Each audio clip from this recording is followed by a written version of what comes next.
Thank you.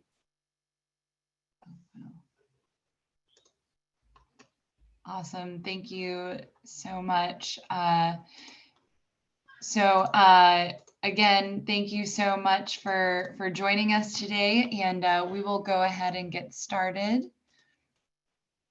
So for today, we will review what came out of the second work group earlier this month by providing a review of the outputs and themes that were identified. Then we'll cover what today's objectives are and then kick off the discussion of the metrics for need and demand within the services of Maine. So again, summary of work group 2. So work group 2 was really focused on looking at suggestions for capacity in LTSS services within Maine, but really the discussion included a mix for both capacity and needs. The metrics strongly revolved around staffing issues and how to address staffing constraints, as this is a major hurdle within Maine and nationally, really.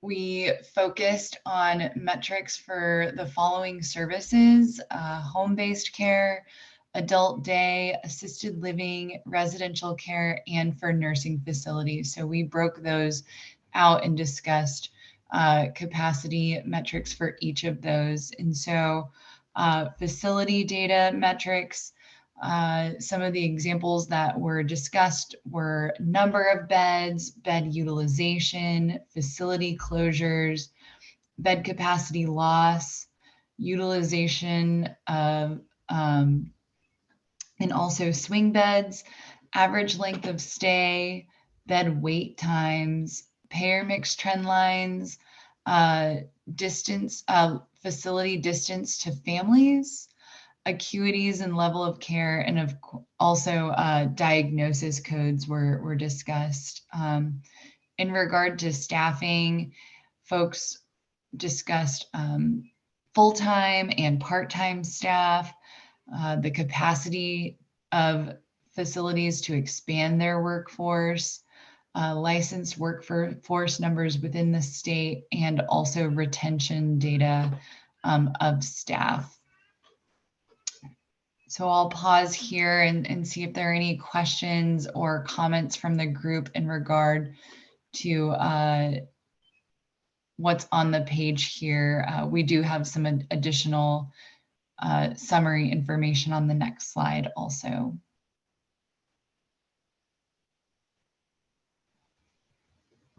Okay. And then finally, the discussion revolved around data sources in which we could obtain some of those metrics that were just previously covered. Members suggested various sources for data, so I won't read the entire list, but it did include quite a few different public reports, as well as some that folks shared were able to share with Maine Care, or with Maine, excuse me.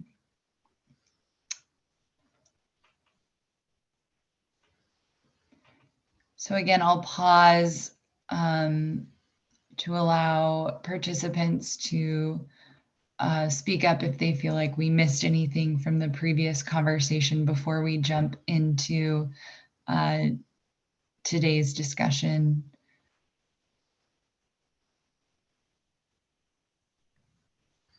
Okay, hearing none and not seeing anything in the chat, we'll continue. Here again, just a list of the LTSS services for the needs assessment. Again, these were validated in the first work group meeting in April.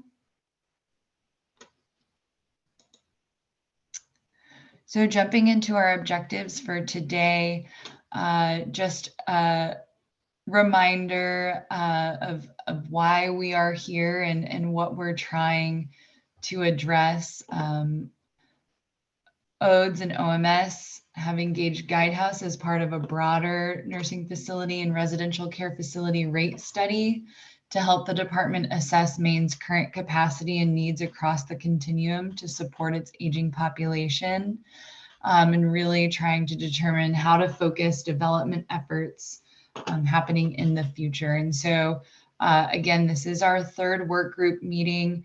And so previous work groups, we covered which services to focus on, understand what metrics are required to conduct the assessment effectively in regard to capacity. And today, really want to understand what data would be required or appropriate to project demand. And of course, always looking for your input on exercise objectives. This is more of an ongoing objective, and we're collecting this information throughout the work groups. And Chelsea, if I could just take a minute, I just want to thank everyone for joining this meeting and the prior meetings. I know that how busy everyone is, and I know we had such a great, rich discussion for the last session. So we are looking forward to today to really trying to secure, what your suggestions and input are in terms of the demand side, the equation here, metrics that are accessible for these LTSS services that Chelsea had described previously. So really looking forward to securing your input. So thank you. Awesome. Thank you, Karen. So again, today's objectives, really trying to identify, again, what obtainable metrics should be used to determine need or demand in LTSS services in Maine, and also to think about demographic projections. So what do we want to include about the populations within Maine? And so some examples of obtainable demand metrics include age of the population, income, disability, et cetera. And so these are just some examples to try to get some of your creative thinking juices going. And we'll include some of these as we continue to have this discussion. So again, just some etiquette. Feel free to use the raise hand feature. Also, the chat feature will be collecting your feedback via that as well. Really hoping to have a really interactive discussion today with all the participants. So again, I'm going to stop sharing my screen for a second to open up the live document so that I can put feedback in there directly. So please give me 1 second.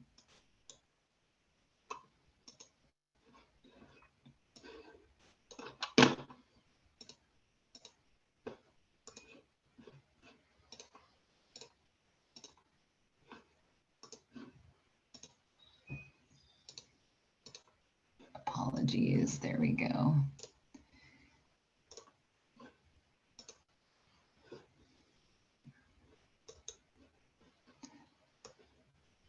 It looks like we have a fairly small group today, so please feel free just to chime in as we move forward. Unless you're not feeling comfortable, you can certainly put something in the chat. Thank you. And we did also want to speak to this slide. Karen O'Driscoll, do you want to speak to these population metrics before we jump into the questions? Yeah, so we just wanted to highlight earlier on in the project, we had discussed and started to look at initial population metrics to include as we profile the counties. And these were the metrics that we had had all agreed upon. So just wanted to share that with everybody, and elicit any feedback or thought regarding these metrics as we begin to profile the counties.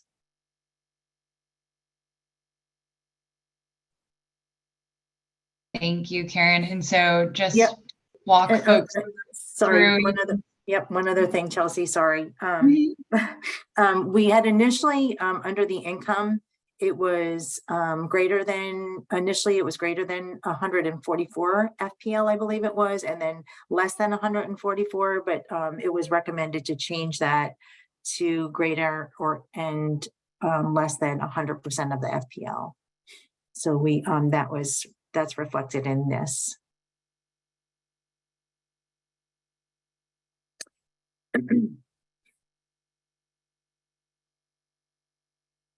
Sorry, Chelsea, I didn't mean to interrupt.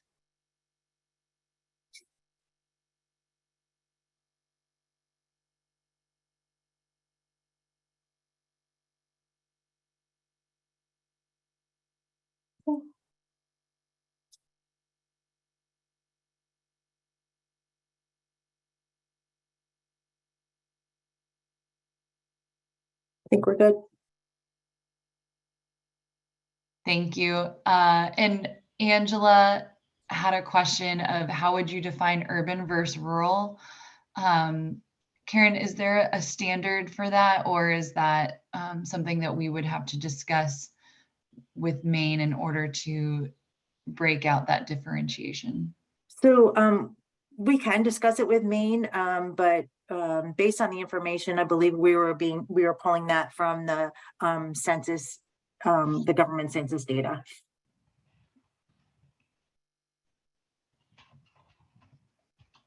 Okay. Yeah, this is Angela. Thank you, Karen, for that. I wasn't sure, as you can imagine, Maine being a pretty rural state, other than a few kind of clusters of what I would call urban centers. I was just, curious if you were using a federal definition. I can see Karen smiling because she knows exactly what I mean. But yeah, I was just curious what your thoughts are on that. And I'm sure you work with states all around the country that probably are a little more populated than Maine, or at least densely populated in certain areas. Yeah, so a lot of this information that we, are gathering is from the census data. So if you're comfortable with us using that, I think that's probably the best data to be using. Sure, thank you. I don't have a better proxy. I was just curious. Yep. Okay. That was a great question. Thank Yeah. you so much, Angela, and thank you, Karen, for helping with the response there. No problem. So again, jumping into the questions here. So what obtainable metrics should be used to determine need and demand in LTSS services in this assessment? So we will follow the same strategy that we used in previous meetings. Feel free to chime in or use the chat, and I'll copy and paste responses from the chat into the slide directly.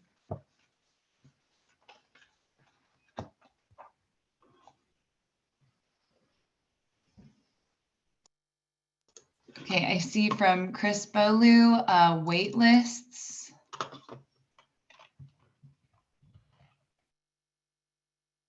And from that, I anticipate you mean like bed wait lists, correct?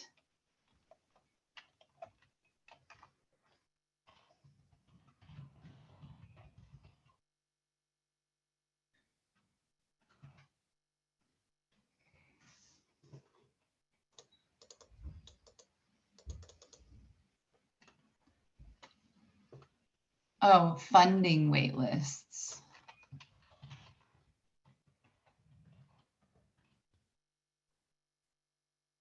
Can you say more about that?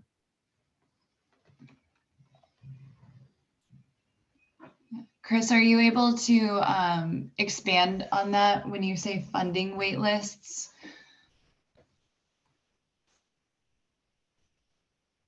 Yeah, sorry. Yeah, and not any wait lists, that for that people are on that are waiting for care, whether it's for space or for funding or any other reason. Can you give an example of a funding waitlist? Is that like Medicaid waitlist, or are there like sponsorships or scholarship?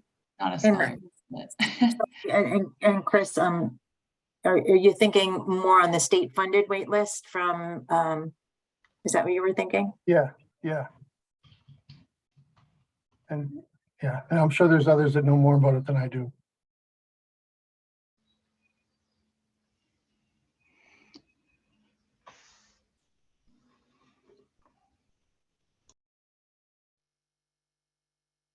This is Angela again with Maine Healthcare Association.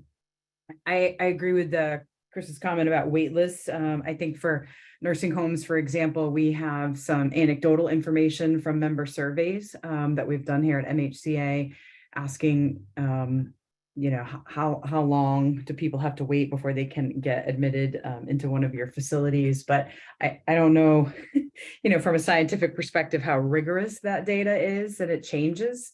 And I think when we talked on the last stakeholder group call, we talked a lot about staffing. And so I would just bring that up again as, certainly there's sometimes capacity in the sense that there's beds available. So the need is there. There's just not staffing to be able to admit those residents. So just underscoring that again.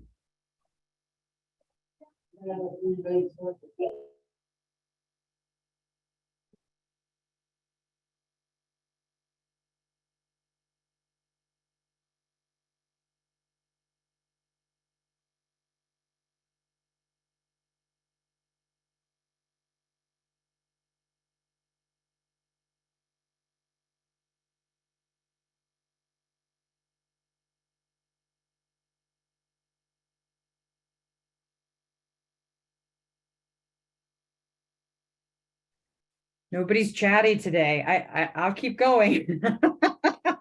Great, Angela. That's great. Yes, all the ideas we can get. I'm sorry. Thank you. No, don't apologize. We do have a small group here today, so so definitely looking for your ideas. Yeah, chime in, everyone else. I just wanted to share, my colleague Sharon Fusco from Maine Veterans Home had a conflict, so she couldn't be here today, but she did reach out to me on Friday in anticipation of this meeting and shared her thoughts. So I just wanted to relay that on behalf of my colleague.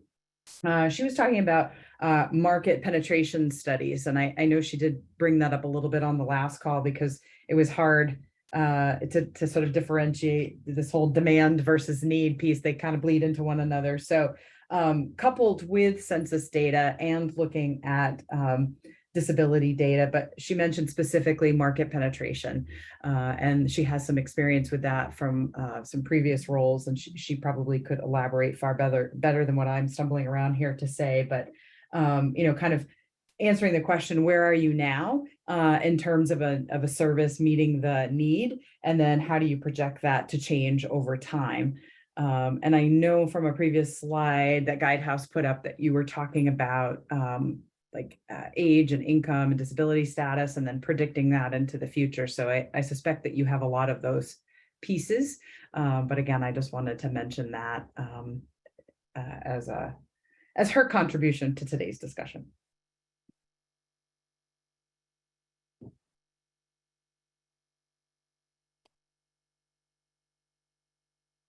Thank you, Angela, and that's awesome that y'all tagged up to discuss in advance. Just knowing that this meeting or work group was coming up, and that you guys wanted to make sure that your input was provided. So thank you again. Of course. And Angela, what is Sharon's last name?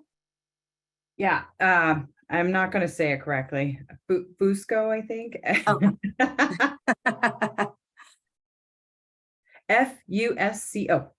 Fusco. Fusco. Yep. Thank you.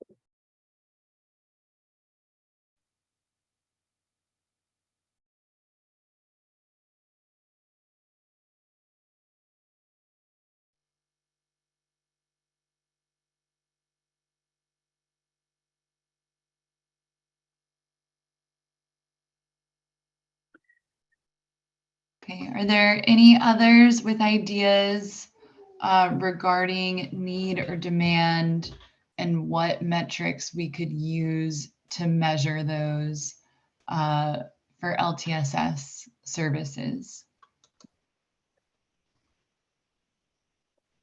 Chelsea, I think you already covered this, but you mentioned trend lining out like payer source. So I think what providers have experienced over time is a growth in main care as the primary payer of long-term services. So I'm hoping that your team could look at that historical growth over time and then project that to the future. I think that would be really telling. Well, this is David. You're saying the payer mix has shifted more towards main care and away from Medicare, for example? I think so. And I think that's probably a result of some of the pandemic impact with folks staying in hospitals maybe longer than they could have. And so Medicaid is definitely declining Medicare declining and Medicaid growing as a payer source. So that short-stayed skilled rehab is not there like it used to be, at least for nursing homes. I can't speak to others.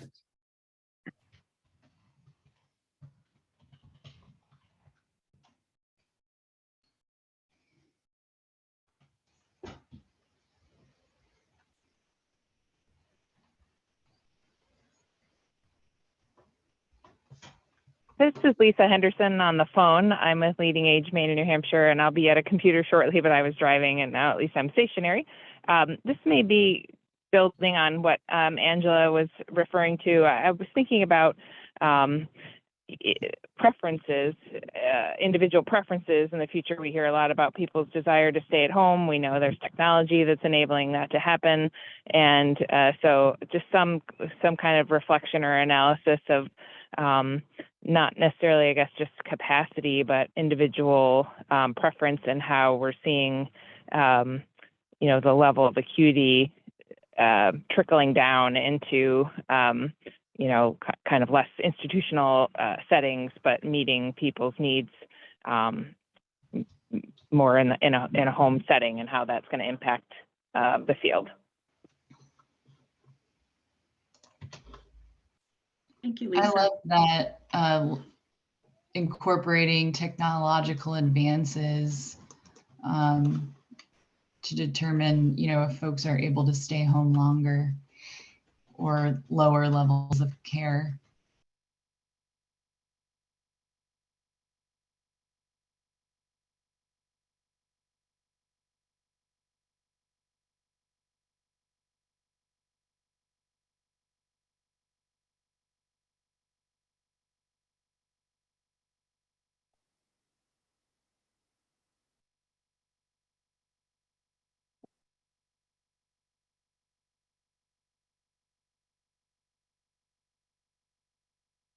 This is Angela again. I think Lisa brings up a great point in terms of the, consumers of long-term care and their families expressing a desire to age in place longer. Definitely when you look at survey data, people indicate that they much prefer to age at home than they would in an institution.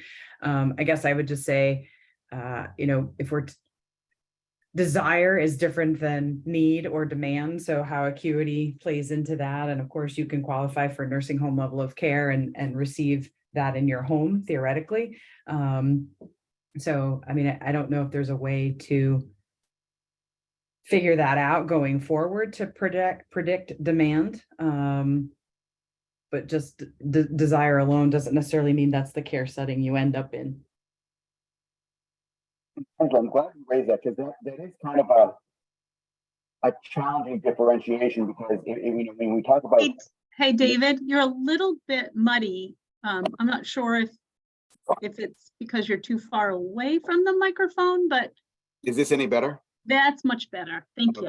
Thank you. Sorry about that.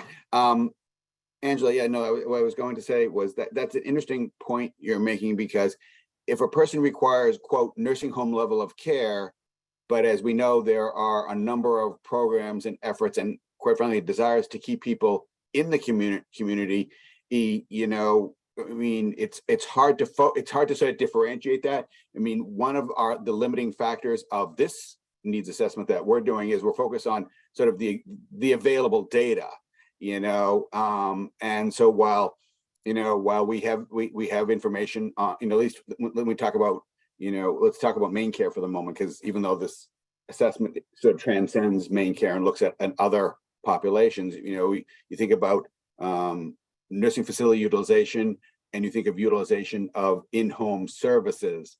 You know, one can hypothesize that over time there will be a transition potentially away from nursing facilities more towards home care, but you know, that's purely sort of conjecture or hypothesis based on trend, right? Based on historical trend and what's in the literature, right? But I mean, it's hard to see that. No, I agree with you, David. And I think that's the difficult part of an assessment like this, right? You're sort of limited in the scope of the data that you have now, or what you can use historical to trend forward. And, you know, I think there is a strong desire for folks to age in place, and we are all part of the same continuum of care. And, you know, at some point though, people move along that continuum. And so I would hate to see an intentional, you know, reduction in service on one part of the continuum because of people's stated desire to receive services in a different setting, knowing that that might be, you know, a moment in time. So today, when you survey, you know, older adults, sure. I mean, I think the vast majority, 99.9, would say, I want to stay in my home as long as I can. And I'd be right there with them. But at some point, you know, as their care needs advance, that setting would change. And so I'm just making the distinction about desire versus demand. No, it's a great point, Angela. Yeah. This is Lisa again. I couldn't have said it better. That was great, Angela. I totally agree. And I think maybe the question of whether or not there's a distinction on the levels of care, you know, that we're seeing the trend in, you know, assisted living res care of you know, trying to enable folks to remain in that setting just out of the respect for the challenge of transition, right? And people have been in that setting as their home and, you know, wish to stay there rather than make a move. And that increasingly, I think providers are trying to accommodate that. But I take what everyone has said to heart, that it's hard to have readily available data. And I certainly wouldn't expect that individual preferences are a total fit with the reality they'll encounter. And it's not realistic to think that we can just forget about having a skilled option. It's almost like I'm trying to figure out a best example, but it's almost as though we want the continuum, right? We want to be able to offer the continuum.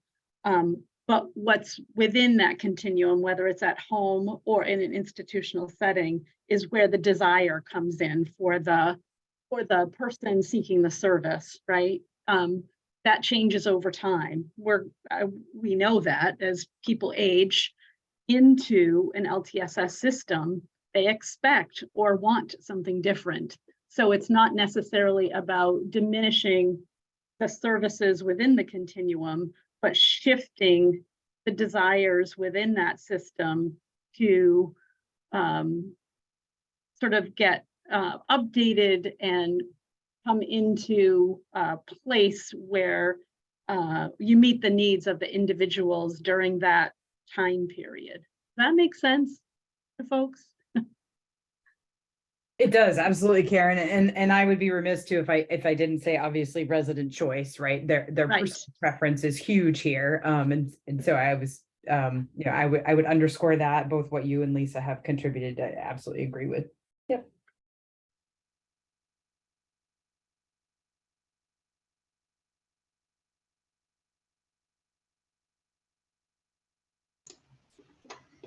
All great discussion here, and thank you everyone for sharing your ideas. I want to give folks like another 2 minutes maybe to cover this metrics question before we move to the next question in regard to population?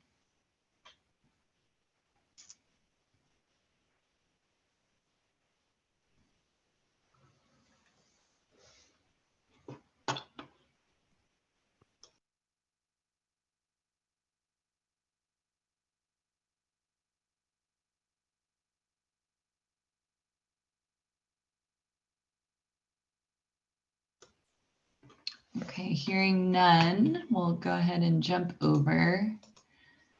So here we're looking to talk about what can we use to determine demographic specifics or certain populations that we may want to tease out or target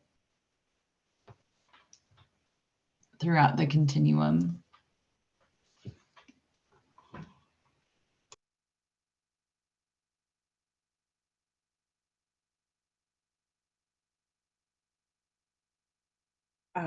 Angela, again, I think in previous calls, we've discussed the LGBTQ population and recognizing we don't have a lot of great data necessarily about that, but I think that's certainly important.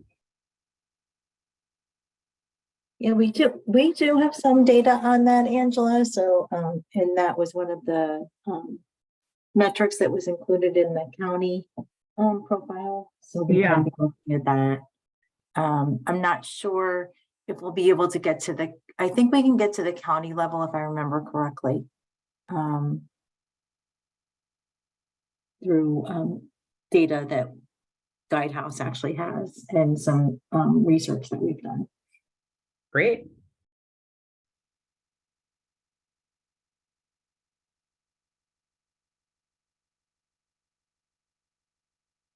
It is going to be limited somewhat though, because a lot of the, from what we understand, a lot of the LGBTQ population, particularly in the elderly population, it sounds like, is not readily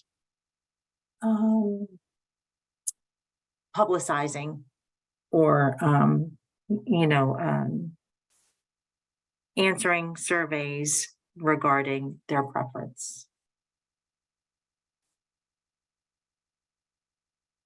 Yeah, I think you're right. That's certainly what I have heard and read previously, is just that might be a challenging data point to really take a deep dive into, but I think important to include as much as you can.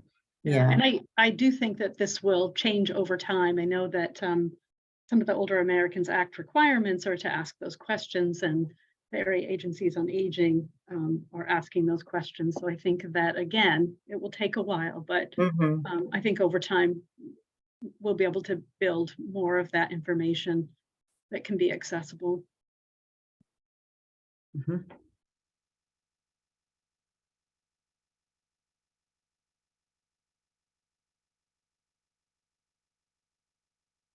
There may be other Maine-based groups like Equality Maine may have some demographic data that could be, split out by age, population, but that would be worth a conversation with them perhaps.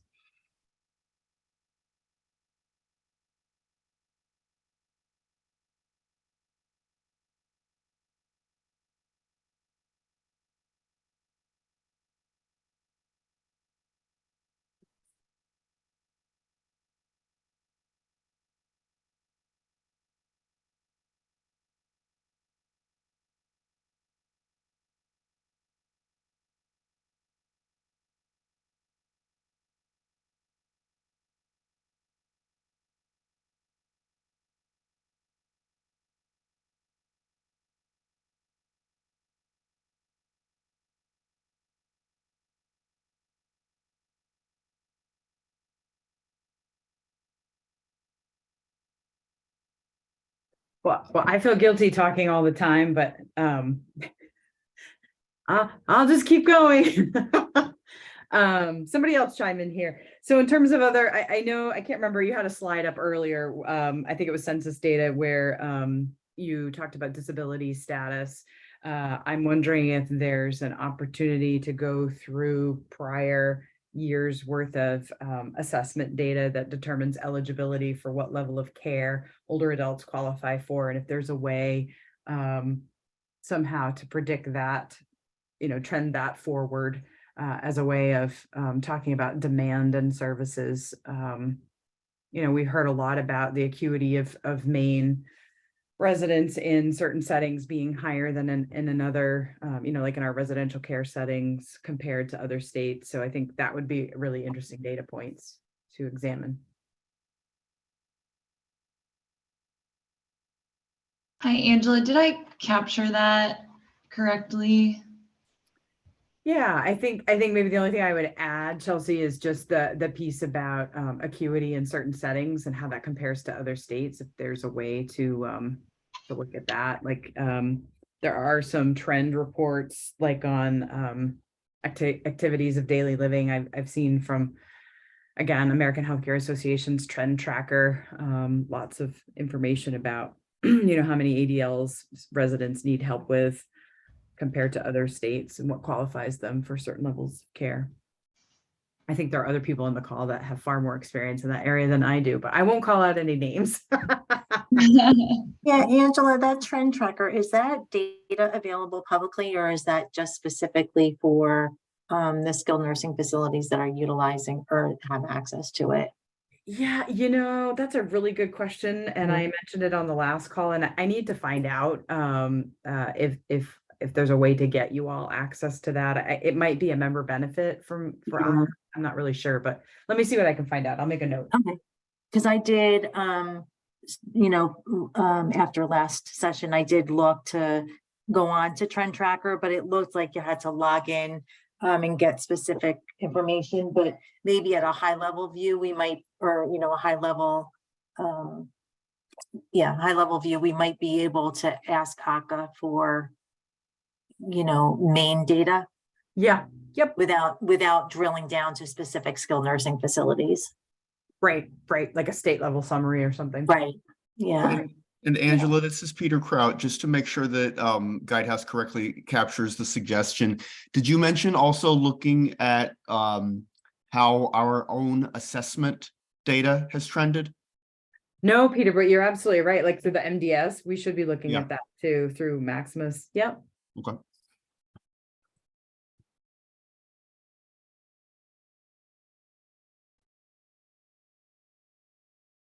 So Peter, are you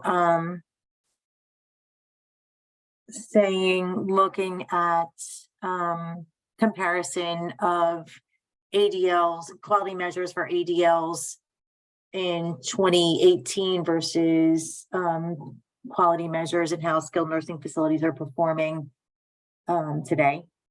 No, I was just, and it's funny because I guess I had misheard or misunderstood Angela. I thought that you were suggesting, and yeah, I mean, I guess it is a good idea just to take our own assessment data and just see how it's been trending. Whether the acuity's been going up, whether it's been going down. We could obviously look in different parts of the state. Hey, what's going on here? In Western Maine, acuity's going up, in Southern Maine, acuity's going down. What's up with that? And just look at the trends. And we can, it's always nice to have external benchmarks, but just being able to look at your own data set over time can be very telling. Yeah, I agree, Peter. I think the quality measures piece is separate, right? That's not through our MD. Well, there's a difference. I can't think of the thing. Like there's the whole nursing home compare. I mean, there's definitely lots of quality rating metric things that we can look at. But I was really looking at because if we're trying to predict demand, we can talk about evaluation of the quality of services. I think that's a different conversation. But yeah, I mean, demand just in terms of the acuity of the population that we have now, where has it been in the past, and then of course, however the good data folks on the call would want to predict that going forward, that might be really interesting. I think it's important to see where you've been to know where you're going. Do you all use HCC codes, the hierarchical condition category coding? That doesn't mean anything to me, but that doesn't, I'm not a good barometer of that. Yeah, neither am I. If we had Sue Panette on this call, she might be able to speak to it. But we don't have Sue Panette on this call. It basically allows you to look at, it's a risk adjusted model, but it basically allows you to look at the acuity of the residents. So the higher the number, the higher the acuity, the lower the number, obviously the lower the acuity. I'm trying to think if we would have data from that, from a publicly available source for. How is it different It's, than what we've already got on our rate letters? it may not be. Okay. Yeah. Okay, worth looking into.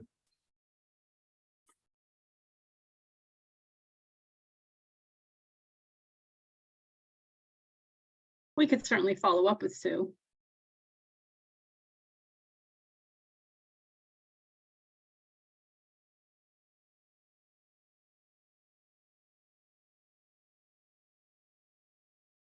And they're actually, they may not be a good determination now that I'm thinking about it, because it's Medicare uses them, so it would probably more than likely be higher acuity of the people that are being admitted to the nursing facility after a hospitalization. That would not necessarily reflect acuity of a long stay patient.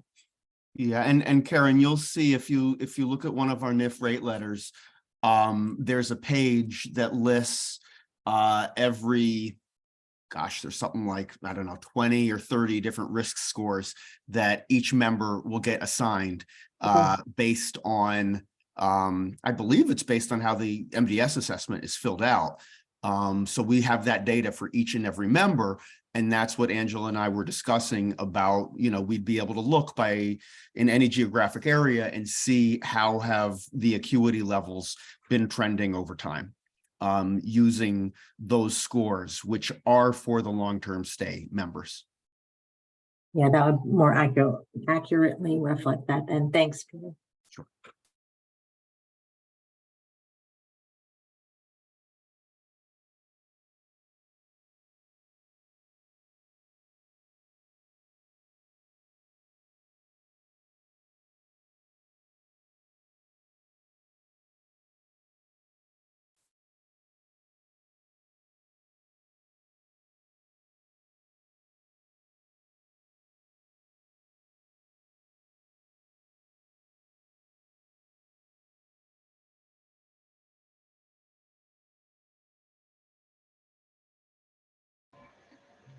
Just food for thought here. Are there any other suggestions that might be either disability or diagnosis focused? I know that Angela did bring up trends for disability and resulting demand, but are there any specific disabilities or diagnoses that the group feels would be valuable to investigate?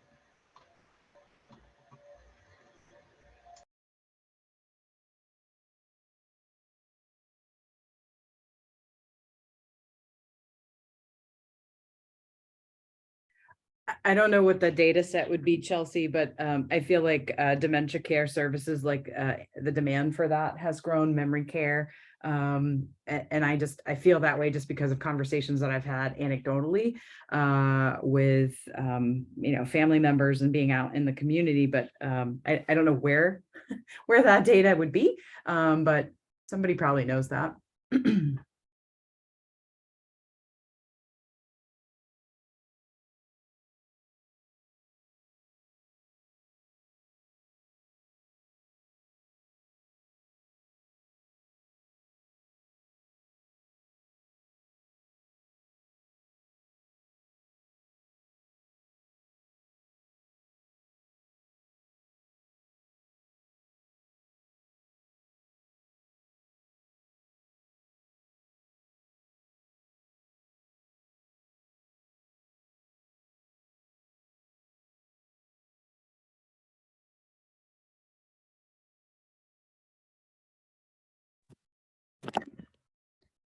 Sorry, I'm back at a computer now, but I feel like I've been scattered in my ability to listen to the conversation moving between places. But if we're talking about demographic specifics, I mean, I think in general, we're going to observe increased diversity in populations from a racial, ethnic perspective, and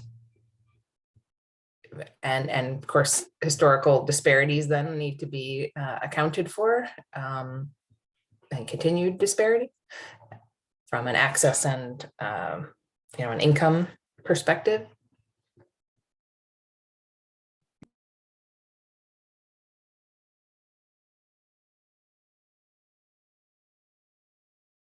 Did we lose Chelsea there? No, Okay. is my screen? No, I hadn't heard you. Let's keep moving along. Oh, yes. Well, Lisa was just speaking to the group, but yes, we do only have 10 minutes left. So we'll see if there's any other feedback from the group before we go ahead and close up for today.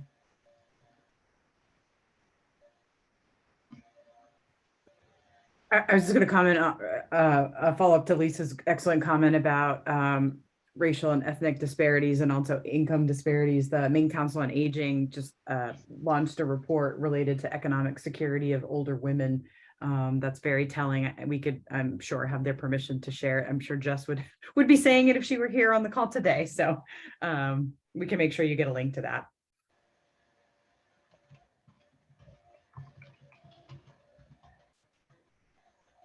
And what was that called, Angela? The Maine Council on Aging, what was the name of the report? Yeah, I just pulled it. It's called Economic Security of Older Women in Maine. It's dated January 2022. And it's prepared by the Muskie School. Oh, great. Yeah. Yep.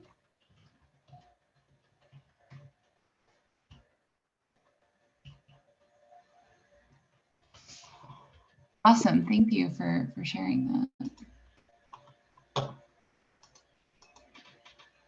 Any last suggestions from the group before we move to conclude?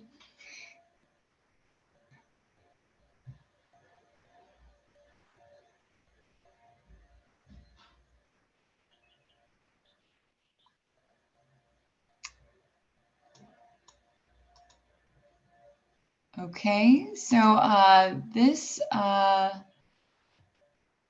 is the third of our 4 work groups. The 4th meeting is slated for June 21st. Really just a recap of the discussions that we've had and the needs assessment approach.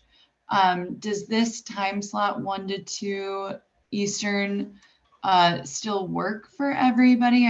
I see that we have a little bit smaller participant group today, so I don't know if there was a competing meeting that other folks are at, or if that just happened to be the way the calendars fell today. Chelsea, I think it's the craziness of the legislature for a lot of us. Okay. Yeah. I have like 3 work sessions stacked on top of each other today that I had to sneak away to take this call. So it's just the reality of the point in the year we're in. Okay, well, big thank you to you, Angela, for prioritizing this, and we are definitely very appreciative of your time. And so with that, I want to be cognizant of it and potentially give y'all some time back. So thank you again for your time. We'll be reaching out prior to our next meeting on June 21st. And of course, if y'all think of anything in the meantime, please feel free to share any ideas that come up that might come to you later on that you think would be valuable to the group. So thank you again. Karen, do you have anything to add before we close? I think we're good. I, again, really appreciate your time today. And as Chelsea said, I just want to make sure folks know that if you have additional ideas, please send them forward to us. We have the meeting scheduled for June, and then we also have one in July if needed. Angela, I completely hear you, the legislative session. We're hoping that maybe by the 21st of June, all of those work sessions and such will be sort of beyond us, and we can focus on this and move ahead. So really appreciate your time. Of course, we can only pray. Yep. Awesome. Thank you so much, everyone. Thanks, Take care. everyone. Thank you. Bye-bye. Bye.